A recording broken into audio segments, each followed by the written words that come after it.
नमस्कार। आजाद संवाद मीडिया में आपका स्वागत है। राहुल गांधी और प्रियंका गांधी संभल में मारे गए लोगों के परिवारों से मिलने के लिए आज संभल जा रहे थे। पुलिस ने उनके काफिले को गाजीपुर बॉर्डर पर रोक दिया। राहुल गांधी ने संभल न जाने देने के लिए विपक्ष के नेता के संवैधानिक अधिकार का उल्लंघन बताया। उन्होंने कहा, हम संभल जाने की कोशिश कर रहे हैं, पुलिस नहीं जाने दे रही है। देश में विपक्ष के नेता का संवैधानिक अधिकार नहीं बचा है। राहुल गांधी ने कहा, मैं अकेला जाने के लिए भी तैयार हूं। वह बात भी नहीं स्वीकार की गई। सरकार अकेले जाने से भी डर रही है। संभल के जामा मस्जिद में सर्वे के दौरान 24 नवंबर को राज्य प्रायोजित हिंसा में 4 लोगों की मौत हो गई थी। उत्तर प्रदेश के पूर्व मुख्यमंत्री अखिलेश यादव ने कहा, पुलिस की गोली से मौत हुई है। राहुल गांधी मृतकों के परिवार से मिलने जा रहे थे। राहुल गांधी ने कहा, नया हिंदुस्तान है, संविधान को खत्म करने का अंबेडकर जी के संविधान को खत्म करने का यह संविधान है, मगर हम लड़ते रहेंगे। उनके अकेले जाने की बात भी पुलिस ने नहीं मानी, उन्हें लौटना पड़ा। प्रियंका गांधी ने कहा, विपक्ष के नेता हैं, उनका संवैधानिक अधिकार है, उन्हें मिलने की अनुमति दी जानी चाहिए थी।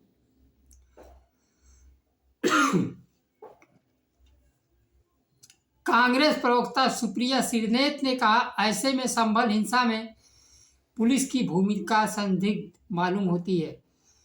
राहुल गांधी ने डीजीपी से अकेले जाने को कहा, फिर भी नहीं जाने दिया गया। सच छुपाने का डर। राहुल गांधी अगर संभल में गए तो क्या उत्तर प्रदेश की स्थिति मणिपुर से भी खराब हो चुकी है, जहां की राहुल गांधी को जाने नहीं दिया जा रहा, वह भी विपक्ष के नेता को। प्रधानमंत्री तो न तो मणिपुर जाते हैं और ना ही संभल जाते हैं। संभल जाने का तो सवाल ही नहीं उठता है, क्योंकि संभल चले जाएंगे तो भैंस कौन चराएगा। मुख्यमंत्री योगी की पुलिस ने नहीं जाने दिया। संभल में धारा 163 लागू है, ऐसे में 5 व्यक्तियों को जाने की अनुमति दी जा सकती थी। कांग्रेस के सांसद केसी वेणुगोपाल ने कहा कि 4, 5, 6 डेट को जाने की अनुमति देंगे। उन्होंने जानबूझकर यातायात भी अवरुद्ध कर दिया। सड़क पर भीषण जाम लगा। यह सरकार प्रायोजित भी जाम है। सरकार नहीं चाहती कि जनता देश राहुल गांधी को देखे, देश जाम देखे। देश यूपी का उपचुनाव ना देखे, किस प्रकार से धमकाया जा रहा है कि वोट नहीं देना है। वह यह देखे कि संभल में क्या हो रहा है, कहाँ खुदाई हो रही है। देश नौकरी ना खोजे, वह संभल खोजे। वे नहीं चाहते आम लोगों के लिए संभल जाए। उत्तर प्रदेश चुनाव में धांधली का ध्यान भटकाने के लिए संभल हिंसा कराया गया। राहुल गांधी ने मुलाकात को यातायात रोक कर दूसरे तरफ मोड़कर रंग देने की साजिश की जा रही है। जहां मानवता मर चुकी हो, मौत पर खुशियां मनाई जाती हो। यह बहराइच नहीं है कि अपराध भी करो, 10 लाख रुपया भी लो और नौकरी भी लो। चढ़कर झंडा फहराने वाला अपराधी को नौकरी भी दिया गया, 10 लाख रुपए भी दिए गए। यहाँ मारे जाने वालों को कितना दिया गया? तो वह विशेष धर्म का था, वो विशेष धर्म का विशेषाधिकार। यह तो अंग्रेजों की देन है कि FIR तक दर्ज होने लगी, लेकिन आज वह अंग्रेजों से 72 दिन आ चुका है। जिस प्रकार से पहलवान बेटियों के साथ हुआ और उसमें अपराधी का कुछ नहीं हो रहा है। किसानों को कुचलने वाले खुलेआम मिनिस्टर बनकर ठहर रहे। यहाँ अपराध अब भारत रत्न का तमगा बनता जा रहा है। जो जितना बड़ा अपराधी वही भारत रत्न पाने के योग्य। दूसरी तरफ मोड़ कर दूसरी रंग देने की साजिश है। देश में किसान आंदोलित है। उत्तर प्रदेश के किसान को जहां कल ही हिरासत में लिया गया है, उनको छुड़ाने के लिए किसानों का आंदोलन और मजबूती से जुट रहा है। वहीं खनौली और शंभू बॉर्डर पर किसान जगजीत सिंह खंडेवाल के नेतृत्व में आमरण अनशन पर है और 6 दिसंबर को दिल्ली कूच करने की तैयारी है।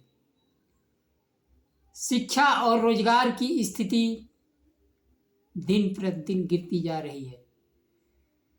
केंद्र सरकार में जहां खाली वैकेंसियों को नहीं जारी किया जा रहा है, जहां 30 लाख वैकेंसियां खाली हैं, और किसानों को MSP का गारंटी मूल्य भी नहीं दिया जा रहा। संवैधानिक पदों पर बैठे लोग मौन हैं और उपदेश बांग्लादेश को दे रहे हैं कि अल्पसंख्यकों की सुरक्षा करें।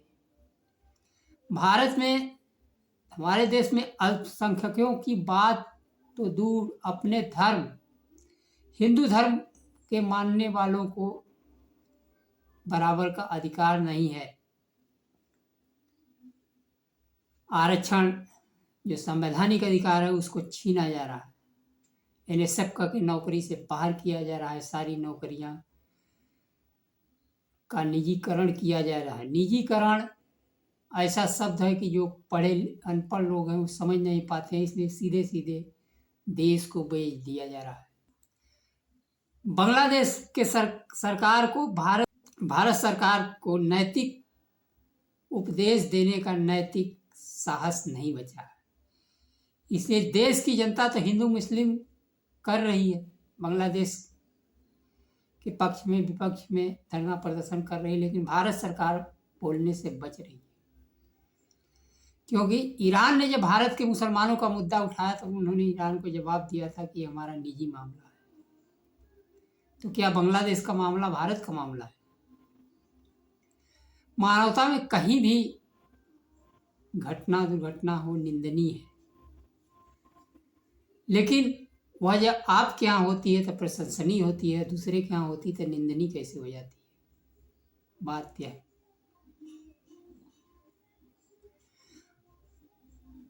आज जिस प्रकार से विपक्ष के नेता को पीड़ित परिवार से नहीं मिलने दिया गया, डॉक्टर साहब भीमराव अंबेडकर के संविधान की हत्या करके यह कृत्य किया गया। भारतीय संविधान में यह व्यवस्था है कि क्षेत्र का जन प्रतिनिधि वहां जाने के लिए स्वतंत्र है। क्षेत्र का जन प्रतिनिधि अपने क्षेत्र में जाने के लिए स्वतंत्र है। विपक्ष का नेता पूरे देश के किसी भी क्षेत्र में जाने के लिए स्वतंत्र है। उसकी सुरक्षा भारत सरकार और राज्य सरकार जो भी संबंधित हो देगी। यह विपक्ष के नेता का वापस किया गया है, राहुल गांधी को वापस नहीं किया गया है।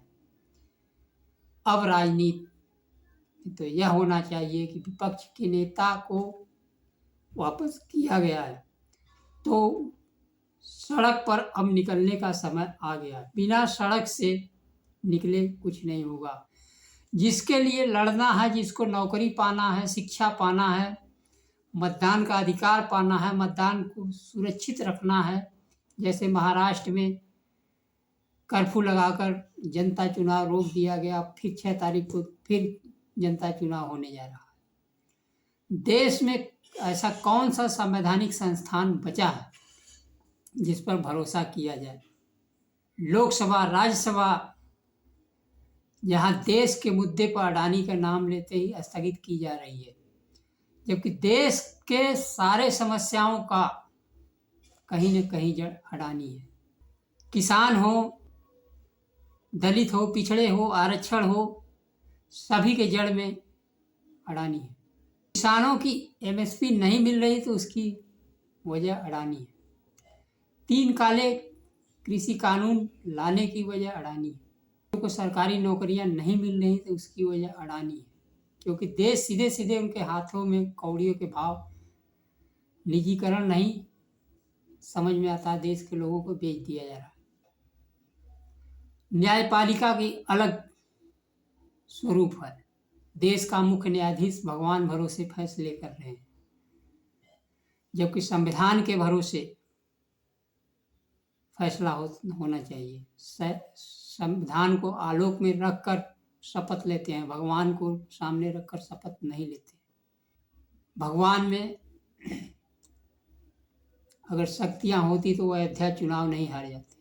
शक्तियां संविधान में है, कलम में है, पावर में है, पद में है। भगवान आस्था के विषय हैं और आपको कुछ देने वाले नहीं, न काबर ढोने वाले आज IAS होते। देश के चाहे मीडिया न वह किसानों की खबर दिखा रही है, न तो विपक्षी नेताओं की खबर दिखा रही है, न सरकार को यह भी बता रही कि आपके यहाँ नौकरी भी खाली है। यह आम जनता का हक और अधिकार है, संवैधानिक अधिकार है कि राज्य उन्हें काम दे, लेकिन सभी अधिकारों को ताक पर रखकर धर्म को आगे कर दिया गया कि यहाँ खुदाई, वहाँ खुदाई, आपकी नौकरियाँ कहाँ खुदाई हो कि नौकरियाँ मिले। देश में जो सांप्रदायिक तनाव चल रहे हैं, इसके जड़ में कहीं न कहीं नीतीश, बिहार के मुख्यमंत्री और आंध्र के मुख्यमंत्री नायडू हैं जिम्मेदार इसलिए हैं कि दोनों मुस्लिमों के, अल्पसंख्यकों के हितैषी होने का दावा करते हैं। जब उन पर जुल्म होता है तो उसकी कंधा देने वाले कहीं न कहीं वही हैं। मुसलमानों को दोहरी मार, एक तरफ तो सीधे खुलेआम नीतीश जी की पार्टी कह रही कि मुसलमान हमें वोट नहीं देते हैं, और दूसरी तरफ वो हितैषी भी बनते हैं, और तीसरी पहर सरकार से आज समर्थन वापस लेने की धमकी दे। आज मुसलमानों के या धार्मिक युदाई खुदाई सब चूं चां कहीं नहीं कुछ होगा, क्यों इनसे सत्ता से मतलब है, खुदाई से मतलब नहीं।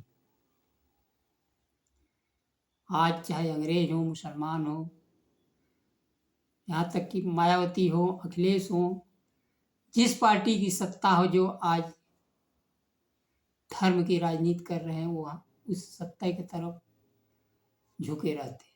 उनकी अपनी स्वतंत्र कोई राजनीति नहीं। विपक्ष आज हर तरह से घिर चुका है, चुनाव आयोग अलग घेर चुका है, न्यायपालिका भगवान भरोसे है, संसद में गरीबों पिछड़ों का कोई हाल नहीं है, उद्योगपतियों के संसद है, पूंजीपतियों के लिए, पूंजीपतियों के द्वारा है। अब आम लोगों को सड़क पर अपने लिए कुछ पाने के लिए निकलना ही होगा। सड़क ही एकमात्र रास्ता बचता है। जन आंदोलन महाराष्ट्र में EVM के खिलाफ जन आंदोलन बढ़ता जा रहा है। नमस्कार, आज के लिए बस इतना ही। जय संविधान।